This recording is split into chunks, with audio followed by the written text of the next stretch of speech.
अस्सलाम वालेकुम दोस्तों, ड्रामा सीरियल दुलाब सीज़न 2 जे बारे में अपडेट आहे। इहा बि तव्हां सां शेयर कंदासीं ऐं तव्हांखे कुझु ख़ुशख़बरियूं बि ॿुधाईंदासीं।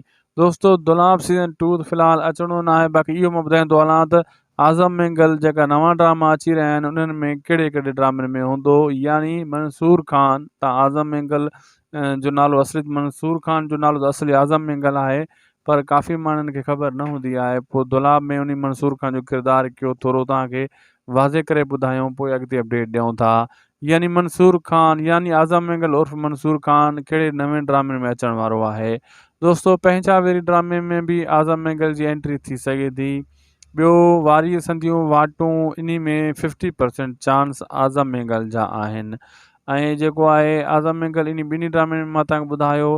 बाक़ी जेको वेरनि जी बस्ती में हाजन तीवणे जो ड्रामो आहे, इन में हाजन तीवणो हूंदो, अज़ीज़ कंबराणी हूंदो, अहमद अली शेख, ज़ुल्फ़कार बुर्दी। ऐं तव्हां लाला रफ़ीक ज़ौर यानी मूसा जी एंट्री पुछो था त इहो कहिड़े ड्रामे में ईंदो। उन जी फ़िलहाल को अञा अहिड़ो अनाउंसमेंट नाहे थी, काई ख़बर साम्हूं नाहे आई। बाक़ी इहो आहे पाप नगर ड्रामे में ज़ुल्फ़कार बुर्दी हूंदो, उन में अब्बास गुलो ढाणो आहे एक्टर, कुझु ॿिया एक्टर आहिनि। अहिड़े हिसाब सां उहो ड्रामो बि सुठो आहे। ऐं तमामु जल्द सदोरे जो ड्रामो ईंदो दो ऐं उन में सदोरो यानी असद कुरैशी आहे। वारी संधियूं वाटूं मथां उन में बि असद कुरैशी हुजे ऐं उन में साईं निसार शाह बि हूंदो। ऐं जेको आहे साईं निसार शाह 2-3 ड्रामनि में हूंदो दोस्तो, पापनगर में बि आहे ऐं दोदे में बि हूंदो, वारी संधियूं वाटूं उन में बि हूंदो।